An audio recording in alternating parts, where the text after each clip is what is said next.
নমস্কার সকলকে। আবার অনেকদিন পর সবার সঙ্গে দেখা হচ্ছে। আচ্ছা, সারা দিনের পর যখন আপনি হিসাব করতে বসবেন যে আজকের দিনটা আমার কেমন গেল, দিনটা কি খুব ভালো গেল না খুব খারাপ গেল, তো এটা বোঝা যাবে দিনটা ভালো গেল কি খারাপ গেল, এটা একটা জিনিসের বাস্তবে বোঝা যাবে। কিন্তু সেটা হচ্ছে এটি গুরুত্বপূর্ণ, কিন্তু সেটা কিন্তু সবারই পছন্দ হবে না। আবার দিনটি ভালো গেল কি খারাপ গেল এটা বুঝতে গেলে সর্বপ্রথম আপনাকে ক্যালকুলেশন করতে হবে সেই দিনে, সেই দিনটার একটা পুরো দিনের মধ্যে আপনি পরমাত্মাকে কতবার স্মরণ করেছেন, ভগবানকে কতবার স্মরণ করেছেন, ঈশ্বরের প্রতি আপনি সেই দিনটা কিছুক্ষণের জন্য হোক গিয়ে সমর্পণ করেছেন কিনা নিজেকে তার কাছে।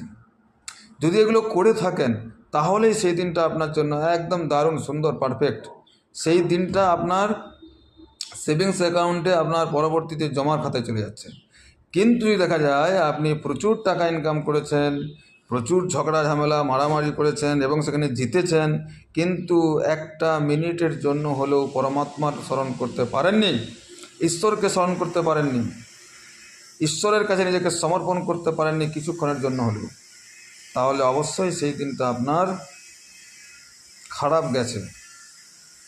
যতই আপনি যাই করে নিন পার্থিব জগতের, যদি ঈশ্বরাপন্ন না হতে পারেন, ঈশ্বর ভাবাপন্ন না হতে পারেন, তাহলে প্রকৃতপক্ষে সেই দিনটা কিন্তু আমার আপনার সকলের জন্য খারাপ দিন।